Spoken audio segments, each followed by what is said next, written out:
Betting భూతానికి మనుషుల ప్రాణాలనే కబలిస్తున్నారు కొందరు ప్రబుద్ధులు. అలాంటి కోవలోనే ఈ నెల 26న సంగారెడ్డి జిల్లా న్యాల్కల్ మండలం రుక్మాపూర్లో జరిగిన హత్య కేసును పోలీసులు ఛేదించారు. గ్రామానికి చెందిన ఒంటరి మహిళ రాణెమ్మ మృతిపై అనుమానాస్పద కేసు నమోదు చేసి పోలీసులు దర్యాప్తు చేస్తుండగా గ్రామానికి చెందిన బోయిన ప్రశాంత్ ముఖం చేతిపై రక్కిన గాయాలతో తారసపడ్డాడు. అతడిని అదుపులోకి తీసుకుని విచారించగా హత్య చేసినట్లు అంగీకరించాడని జహీరాబాద్ డీఎస్పీ తెలిపారు. ఆన్లైన్ బెట్టింగ్లకు అలవాటు పడ్డ ప్రశాంత్ డబ్బుల కోసం చోరీలు మొదలుపెట్టాడు. రాణెమ్మ ఇంట్లో చోరీకి యత్నించగా ఆమె ప్రతిఘటించడంతో హత్య చేసి ఆమె ఒంటిపై నగలు డబ్బుతో పరారైనట్లు నిందితుడు ఒప్పుకున్నాడని డీఎస్పీ సైదా తెలిపారు.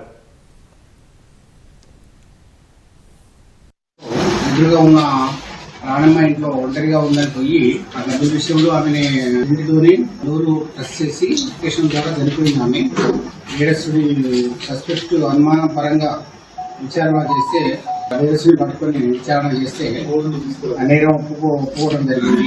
గుండు పోయేటప్పుడు ఆ గుండెలో వచ్చింది గుండె కోసం కాబట్టి ఆ దొంగతనం చేసుకుని గుండు పుస్తకం తాడు చేసుకోవడం ఇంటాక్ట్ గా అది దొరకడం జరిగింది. కంప్లైంట్ పార్టీ వాళ్ళు కూడా గవాయి చెప్పడం జరిగింది.